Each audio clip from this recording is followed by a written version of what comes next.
Hello good evening everyone, welcome back to my YouTube channel. हम अपनी BNSS की lecture series को continue कर रहे थे और हमारा जो टॉपिक है इंक्वायरी का, और कई सारे टॉपिक्स बचे हैं जो डेफिनेशन में हमने करने हैं, वो हम आज कवर करते हैं। इंक्वायरी, इन्वेस्टिगेशन जो भी बचा है वो इस वीडियो में हम कवर करते हैं। ओके, तो इंक्वायरी क्या होती है? इंक्वायरी होती है ऐसी कोई भी चीज़ जो मैजिस्ट्रेट करते हैं या कोर्ट करती है, ट्रायल को छोड़ के।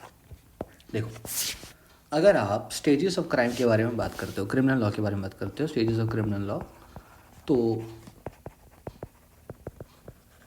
क्या स्टेजेस होती है? पहला इन्वेस्टिगेशन, दूसरा इंक्वायरी, तीसरा ट्रायल और चौथा जजमेंट। इन्वेस्टिगेशन कब ख़त्म होती है? इसकी ख़त्म होने की टाइम होती है जब आप पुलिस रिपोर्ट सबमिट कर देते हो। पुलिस रिपोर्ट सबमिट कर देते हो, ठीक है। इंक्वायरी कब ख़त्म होती है? जब चार्जेस फ्रेम हो जाते हैं, फ्रेमिंग ऑफ चार्ज। ट्रायल कब ख़त्म होता है? जब फाइनल आर्ग्यूमेंट्स आ जाती है, ठीक है। और जजमेंट कब ख़त्म होती है?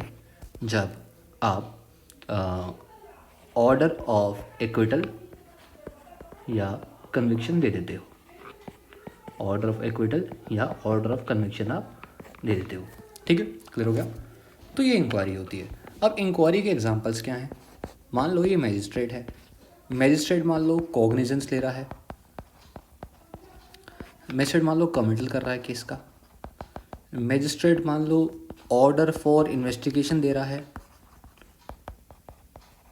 मैजिस्ट्रेट मान लो इशू ऑफ प्रोसेस कर रहा है, इशू ऑफ प्रोसेस, ऐसा कुछ भी कर रहा है मैजिस्ट्रेट, तो इन सब को इंक्वायरी कहा जाएगा। क्या कहा जाएगा? इंक्वायरी कहा जाएगा, ठीक है। तो दैट वाज ऑल इंक्वायरी। अब हम पढ़ेंगे इन्वेस्टिगेशन के बारे में। इन्वेस्टिगेशन के बारे में आपको थोड़ी डिटेल जानकारी देता हूँ। इन्वेस्टिगेशन का मतलब क्या होता है? A proceeding conducted for the purpose of collecting evidence, ठीक है। So investigation is a proceeding conducted for the purpose of collecting evidence. Okay, अब ये इन्वेस्टिगेशन कैसे होती है देखना बहुत ज़रूरी है ये। तो एक पर्सन है, उसने एफआईआर लिखवाई पुलिस को, ठीक है। अब पुलिस उस मौका वारदात पे जाती है और इसको कवर कर लेती है, ठीक है। फिर इसका एक मौका नक्शा बनाया जाता है, साइट प्लान बनाया जाता है क्राइम सीन का। अब ये जो मौका नक्शा है ये एविडेंस की तरह क्या एडमिसिबल है? आंसर है येस। अगर तो ये विदाउट विटनेसेस को पूछे, मतलब ऑन सो मोटो बनाया गया है, बिना किसी की मदद के, तो ये सेक्शन 9 में स्टेट ऑफ थिंग्स के अंदर रेलिवेंट हो जाता है, ठीक है। स्टेट ऑफ थिंग्स के अंदर रेलिवेंट हो जाता है, ओके। अब सुना, पुलिस जो है ऑन स्पॉट गई क्राइम सीन के अंदर, सेक्शन 157 सीआरपीसी के अकॉर्डिंग उन्होंने वहाँ पे एविडेंस कलेक्ट करा। क्या क्या एविडेंस कलेक्ट कर सकती है वो? पर्सन्स की स्टेटमेंट्स ले सकती है, मटेरियल थिंग्स कलेक्ट कर सकती है, या कोई डॉक्यूमेंट्स वगैरह कलेक्ट कर सकती है वो, ओके। उसके बाद वो क्या करेंगी? दूसरा स्टेप होता है कॉल बाय नोटिस का। इसमें पुलिस जो है इंटेरोगेशन पर्पज़ के लिए लोगों को बुलाएगी। They will give notice to produce the document और मटीरियल्स। ये है सेक्शन 91 सीआरपीसी, ठीक है। या तो फिर वो एग्जामिनेशन करेगी। अब एग्जामिनेशन में दो तरीके के लोग होंगे, एक ये वाले जो एग्जाम्प्टेड लोग हैं और एक ये वाले लोग हैं, ठीक है। विमेन, 15 ईयर ओल्ड चाइल्ड या इससे नीचे का चाइल्ड, 65 ईयर ओल्ड मैन या इससे ऊपर का ओल्ड मैन, फिजिकली या मेंटली डिसेबल्ड पर्सन, इनको पुलिस स्टेशन नहीं बुलाया जाएगा एग्जामिनेशन के लिए, ठीक है। अदर पर्सन्स जो हैं उनको पुलिस स्टेशन कॉल करा जाएगा। इसमें एक्यूज भी इंक्लूड होता है, याद रखना, ठीक है। अब इनको बुलाया जाएगा एग्जामिनेशन के लिए।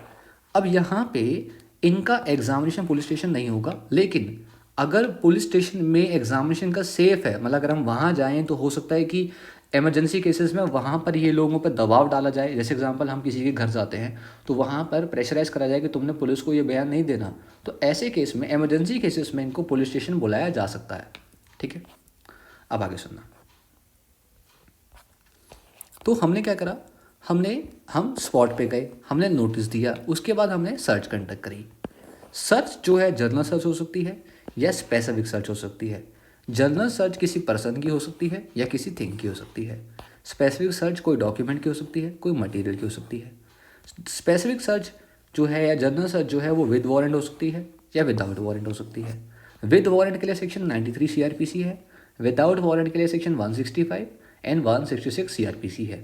ठीक है, आपने बस एक काम करना है, इन सेक्शंस को BNSS से कंपेयर कर देना है। ठीक है, अगर आप गूगल पे सर्च करोगे एनोटेटेड कंपैरिजन चार्ट BNSS का, तो वहाँ पे आपको मिल जाएगा। आपने सर्च करना है ये नंबर, उसके बगल में BNSS का नंबर आ जाएगा, वो लिख लेना आप। ठीक है, अब आगे सुनना। तो जो ये डॉक्यूमेंट्स या मटेरियल जो भी कलेक्ट होगा, इनको, वो रिपोर्ट्स को या जो भी है, इनको फॉरेंसिक्स में पुलिस भेज सकती है 293 CRPC के अकॉर्डिंग। अगर कोई बॉडी थी, उसका पोस्टमार्टम करवा के उसकी MLR रिपोर्ट बनवा सकती है 291 CRPC के अंदर। तो ये सब चीज़ें इन्वेस्टिगेशन का पार्ट होती है। ठीक है, तो अब ये जितनी भी डिटेल्स सब हैं, जो जो हमने करते गए, क्या क्या करते गए, देखते गए, सब कुछ, ये सब चीज़ें केस डायरी में और जर्नल डायरी में लिखी जाती हैं 172 CRPC के अकॉर्डिंग। ठीक है, इसके बाद क्या होता है, जब इन्वेस्टिगेशन हो जाती है तो एक्यूज को अरेस्ट करा जाता है और पुलिस उसकी रिमांड लेती है 167 CRPC के अंदर। ठीक है, अब पुलिस रिमांड कब लेगी? पुलिस रिमांड तब लेगी जब 24 घंटे के अंदर अंदर इन्वेस्टिगेशन कंप्लीट ना हो पाए तो। अगर 24 घंटे के अंदर इन्वेस्टिगेशन कंप्लीट हो गई है तो पुलिस रिपोर्ट सेंड हो जाएगी। अगर नहीं हुई है तो फिर पुलिस डिमांड करेगी कि हमें अभी और टाइम लगेगा, तो हमें रिमांड दे दो, इसकी पुलिस कस्टडी दे दो हमें। ठीक है, चलो, अब इन सब चीज़ों की आप एक फ़ाइल बनाते हो, इन सब चीज़ों की आप एक फ़ाइल बनाते हो और उन सब को अटैच करते हो चार्जशीट के साथ, और ये सब चीज़ें पुलिस रिपोर्ट के अंदर पेश होती हैं और सबमिट होती हैं मजिस्ट्रेट के पास। ठीक है, और इनकी कॉपीज़ एक्यूज को 207 CRPC के अंदर मिल जाती है। तो ये था पूरा इन्वेस्टिगेशन का प्रोसेस। ठीक है, अब इन्वेस्टिगेशन की अगर हम डेफिनेशन पे जाते हैं, तो इन्वेस्टिगेशन की डेफिनेशन में आपको मैं एक बात बताऊंगा कि इन्वेस्टिगेशन जो है कौन कंडक्ट कर सकता है। इन्वेस्टिगेशन जो है वो पुलिस भी कंडक्ट कर सकती है और प्राइवेट पर्सन भी कंडक्ट कर सकता है। ठीक है, प्राइवेट पर्सन भी कंडक्ट कर सकता है, लेकिन जो चैप्टर 13 BNSS है, चैप्टर 13 BNSS है या फिर चैप्टर 12 CRPC है, इसकी इन्वेस्टिगेशन कभी भी प्राइवेट पर्सन कंडक्ट नहीं कर सकता, कभी भी नहीं कर सकता। ठीक है, तो जो इन्फॉर्मेशन FIR में दी जाती है, फॉर एग्जाम्पल आप एक विक्टिम हो, ठीक है, गौर से सुनना ये बात को, क्वेश्चन आया है ये पेपर में, इंटरव्यू में भी आया हुआ है। आप एक विक्टिम हो, आपने FIR करवाई, रजिस्टर एक्यूज के खिलाफ पुलिस को आपने दे दी। ठीक है, आपके फादर ने एक प्राइवेट डिटेक्टिव हायर करा, प्राइवेट डिटेक्टिव हायर करा। उसके बाद प्राइवेट डिटेक्टिव ने कुछ इन्वेस्टिगेशन करी, एविडेंस वगैरह कलेक्ट करे, तो क्या ये इन्वेस्टिगेशन के जो करी है वो पुलिस रिपोर्ट के अंदर पार्ट लेगी? नहीं, आंसर है no. Investigation of chapter number 12 of CRPC या chapter number 13 of BNSS can never be conducted by a private person, it is always done by a police officer. Okay, officer in-charge of investigating officer.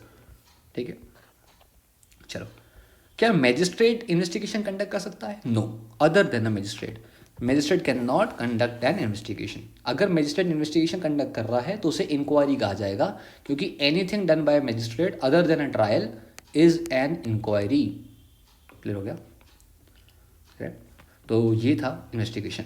Investigation में हर तरीके की proceedings होंगी जिसका main उद्देश्य होगा collection of evidence. अगर ऐसी कोई प्रोसीडिंग है जैसे डिपार्टमेंटल इंक्वायरी जिसमें एविडेंस कलेक्शन मेन पर्पस नहीं है, तो उसको आप इन्वेस्टिगेशन नहीं कहोगे। क्लियर हो गया? ठीक है। अब यहाँ पे पुलिस ऑफिसर लिखा हुआ है, क्या investigation done by CBI is also an investigation? Yes, it is also an investigation. ठीक है, अब सुनना गौर से, where any of the provisions of a special act are inconsistent with the provisions of this Sanhita the provision of special act shall prevail. अगर मान लो कि special law में बोल रखा है कि ये भले ही ऑफिसर इंचार्ज नहीं है लेकिन ये भी इन्वेस्टिगेशन कर सकते हैं और इनकी इन्वेस्टिगेशन वैलिड मानी जाएगी, तो उनको आप इन्वेस्टिगेशन वैलिड मान सकते हो, वो प्रिवेल करेगा क्योंकि वो स्पेशल लॉ है। ठीक है, तो ये हो गया आपका इन्वेस्टिगेशन का टॉपिक। अब आगे बचता है हमारा officer in-charge of the police station. देखो, ऑफिसर इंचार्ज होता है SHO, स्टेशन और हेड ऑफिसर। ठीक है, ठीक है। Officer in-charge of police station includes लिखा हुआ है, मीनिंग नहीं लिखा हुआ।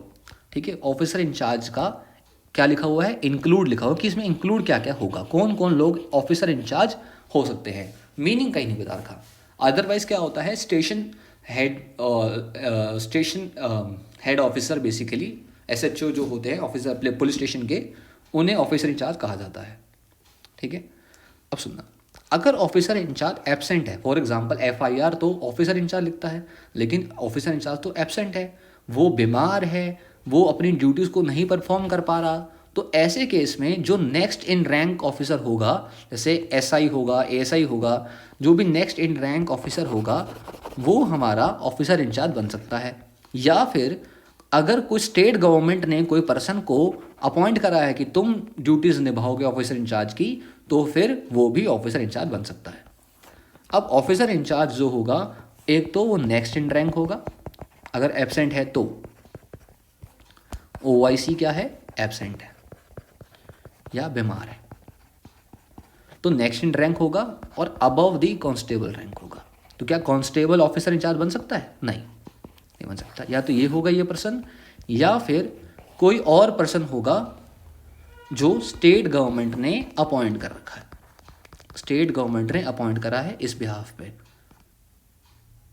In this behalf. ठीक है, तो ये है इन्वेस्टिगेशन, ऑफिसर इंचार्ज, इंक्वायरी की डेफिनेशन। अब हमारे पास आखिरी डेफिनेशन बचती है विक्टिम की। विक्टिम तो वो पर्सन होता है जिसने कोई इंजरी सफ़र करी है, कोई लॉस सफ़र करा है। ठीक है, किस वजह से? कोई एक्ट की वजह से या कोई ओमिशन की वजह से जो एक्यूज पर्सन ने करा था। विक्टिम की डेफिनेशन में सबसे ज़्यादा एक लौता टॉपिक आता है कि विक्टिम की डेफिनेशन में गार्जियन और लीगल आयर भी इंक्लूड होते हैं उसके, guardians and legal Aires of the victim. ये प्री का क्वेश्चन है, आपको हमेशा आएगा इसके अंदर। ठीक है, तो यहाँ हमारा डेफिनेशन क्लॉज सारा का सारा ख़त्म हो जाता है। अगर आपको कोई भी डाउट हो डेफिनेशन क्लॉज में, आप मेरे से पूछ सकते हो। मैं अपना टेलीग्राम लिंक शेयर कर दूंगा और कोई भी डाउट हो आप वहाँ पे कॉल करिए। और अगर आपको मेंस आंसर लिखने हैं और सबमिट करवाने हैं और रिमार्क्स लेने हैं तो भी आप मुझसे बात कर सकते हैं। Thank you, have a nice day.